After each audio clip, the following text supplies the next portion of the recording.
Hey everybody, it's John King. I just wanted to put out a quick video, live video. So if you happen to catch it live, we can talk about it and you can put in comments. But I want to give you a quick live video on what the heck is going on with the Dream for All selection process. Everybody is worried right now. Everybody is anxious and wanting to know what's happening. We are literally 2 weeks after the portal has closed and everybody's wondering, when are we going to find out? So I had said from the beginning, I think it's going to be 3 to 6 weeks before we hear anything. And I think it's going to be closer to the 5 or 6 weeks. So I got a notification from Cal HFA today, and I want to update you on exactly what it is that we know. So first of all, how many people registered? Great news, less than the number we expected.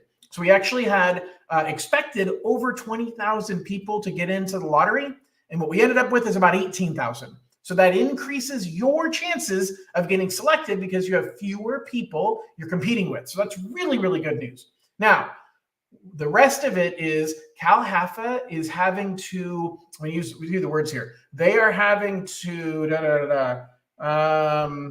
they have to validate every application to make sure all of the documentation has been submitted properly. And they had a lot of people who didn't submit the right documentation. A lot of people who put the wrong type of pre-approval letter that wasn't the Cal HFA pre-approval letter. Or they simply said, oh, I don't know who my parents are. And they left that empty and said, oh, they're unknown. And so Cal HFA has been going through since really day one that people were submitting their applications and they were vetting each of the applications to make sure that they were complete. They didn't expect it to take this long. It's literally, they're still not done. What they told us is they're giving anybody who has not turned in all the final paperwork until Thursday, and then those people are being rejected and shut out. So the number is going to decrease on the number of applicants that are in the pool that are up against you to win. Starting Thursday, they're going to start the audit process. Now, it is my understanding that they're only auditing the people who are winners. So they're basically going to take the 18,000 people and they're going to narrow it down and select the winners. But from those winners, they have to audit. They're going to have the private investigators digging into, hey, we know who your parents are. Now we have to make sure that they really are your parents. We have to make sure that they really didn't own a home before. And we have to make sure that you haven't had any ownership in a property in the last 7 years. This is where Cal HFA originally told us they think they expect upwards of half the people that they touch to fail the audit. So that means if they have to come up with between 1,700 and 2,000 winners, they've got to really go through 4,000 people to get 2,000 winners. And then they have to come up with a wait list because you're going to get a group of people that are going to be on the waiting list, and they have to come up with another 2,000 people for the waiting list. So they've got to come up with 4,000 people, and they're really going to need to probably go through 8,000 people to get there. They're saying they expect early June when they're going to notify people that their vouchers have been assigned. So I don't expect it. I mean, we're 7th of May right now. So is it going to happen this month? Not likely at all. And they've come out and said that very clearly. They don't expect it to happen in May. They expect it to happen in early June because they haven't even started the audits with the private investigators. What does that mean? Well, it means you need to spend the time right now getting prepared. I've got a lot of people who are asking me a lot of questions. Anybody who got pre-approved with me, you got an email and a text message from me setting up an appointment for us to spend an hour talking through your scenario and answering all of your questions. If you didn't get your pre-approval from me and you still want to get some questions answered, I'm happy to spend time with you. The truth is, I'd love the opportunity to earn your business because you are not tied to the lender that issued the pre-approval letter. Now, if that lender is taking good care of you, by all means, use them. But if they're not taking good care of you, if you're getting more information from me than you're getting from that lender, imagine how much better I'm going to be when I'm actually getting paid to serve you and I'm taking care of you through the loan process. So you can reach out to me directly, go to johnloanking.com and you can contact us and we can schedule a time to meet and I'd be happy to answer all of your questions. What I'm going to be doing over the next few weeks, I'm going to be talking about the process and where you go from here. Because all of you are first-time home buyers. None of you have been through this home buying process before, or you haven't recently, and lots of things have changed. And so what I want you to do is to reach out to me if you have questions and you want me to talk about certain things. I've got a lot of people saying, John, do I start looking for homes yet? Well, there's a lot of pros and cons to that. And so I'm going to be doing a video this week that I'm going to release by the end of the week that is going to cover how to search for a home.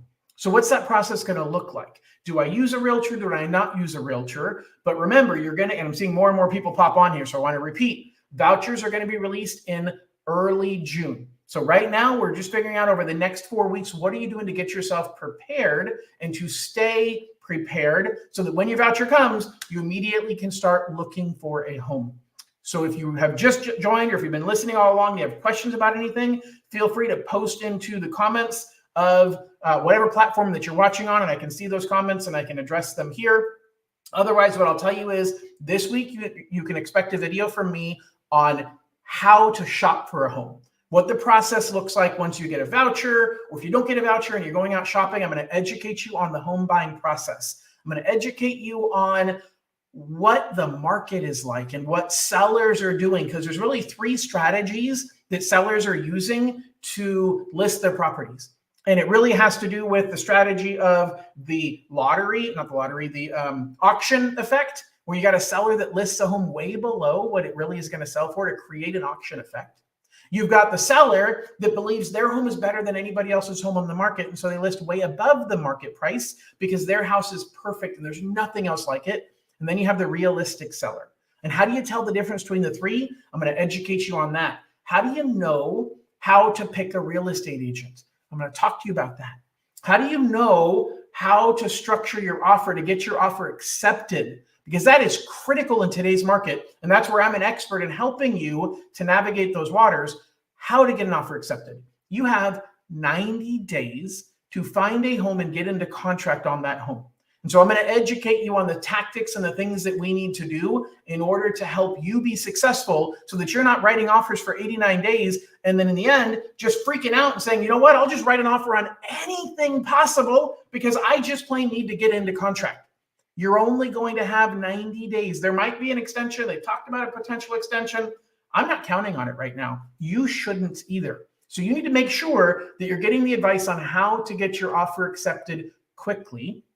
And then once we get you into contract, then you've got to figure out, well, how does the escrow process work? And that's what I'm going to talk about next week. And I'm going to do a video next week about what happens when you get in contract to when you close. I've already got people asking me questions about, John, should I be shopping for a home inspector right now so that I'm ready to have a home inspector to inspect the home? What inspections should I be thinking about? Who pays for these things? And how does all of that work? What is title and escrow? And when is the appraisal ordered? I'm going to explain all of that to you as well. And I'll be doing a video next week on what happens from when you get your contract accepted to when you get your keys. And most importantly, what can go wrong? What are the pitfalls that you need to be aware of? And so I'm going to educate you on that as well. And then finally, we're going to talk about different rate lock scenarios. And so I'm going to do a video the week after that that's going to talk about interest rate buy downs, talk about temporary buy downs and how those work. And are they a good idea?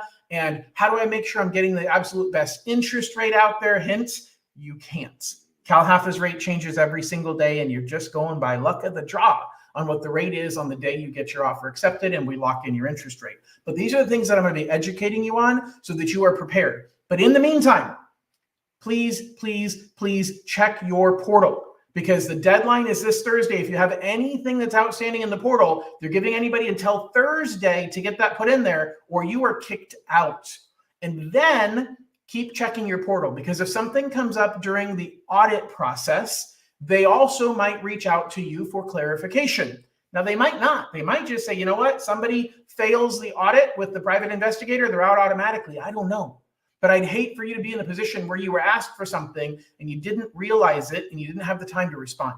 So make sure you're paying attention to your email. Make sure that you are checking your portal, the CalHFA portal, regularly. And as soon as we know that people are getting their offers accepted, if you are one of my clients, you're immediately going to get an email from me with 2 links. One to schedule an appointment right away if you're a winner. One to schedule an appointment a couple weeks later if you're not selected, because I want to focus on the people that were selected first. But everybody else, we want to talk about a game plan for plan B. And that plan B for some people is, I'm going to wait until the future to see if I can get Dream for All again. And that's an okay plan. For other people, plan B is, let's figure out if I can qualify now and if I can make it work to buy a home today, even without Dream for All. Here's what I'll tell you. I've looked at the budget and I don't see Dream for All in the budget for 2025. So I don't think we're going to have a Dream for All program next year. So if you're thinking it's Dream for All or nothing and I'll wait till next year, I can't promise you it won't be here next year, but I don't see it in the budget. So you're either going to get lucky and win this year, or you have to think, do I not want to be a homeowner? And there's nothing wrong with that, but there's a trade-off. Everything in life, even not making a decision, it's making a decision. And so you have to make that decision. What are my priorities and what am I willing to make a concession with? Guys, I really appreciate you listening. This was supposed to be just a quick update, so hopefully this gave you all the information that you need. Please reach out if you have any questions. Please subscribe to my YouTube channel as well. If you need information from me, you can reach out to us directly. Just my website is up above, and it looks like I have one comment here. So Jay Holiday says, I hope they thoroughly investigate everybody's pre-approval, making sure that no one has any Mickey Mouse pre-approval letters just to get in the lottery. You know, I wish that was the case. It's not. So here's the good news. The people who have Mickey Mouse pre-approval letters, if they win a lottery ticket, they're going to not be able to use it. And so within 90 days, they're not going to qualify for a mortgage and their ticket's going to go to somebody on the wait list. I think the wait list people are going to have a pretty good chance of getting a home. I think there's a lot of lenders who just say, you know what, I don't care. I'm going to go ahead and pre-approve everybody. And statistically, some of them are going to get picked and some of them are not. And then I'll figure out which ones qualify. That's 100% a violation of what Cal HAFA asked us to do, but there's no policing of it. They're not going to go back and ask me for information. They don't have the capacity to do that. So although I understand where you're coming from, it just isn't going to happen. But the good news is those people won't be able to buy anyway. And somebody on the wait list, they're going to have the opportunity to buy. So hope that helps answer your question. I'm not sure it was the answer you were looking for. Anyway, gang, I got to get going because I got to eat dinner with my family and head out tonight for sports for the kids. So hope everybody has a wonderful night. Stay tuned on my channels to look for those videos that are coming out over the next few weeks. I look forward to being a resource for you, whether you are currently my client or considering becoming my client. I am interviewing for the opportunity to take great care of you and all your future home ownership needs. Thank you, everybody, and have a great night. Bye-bye.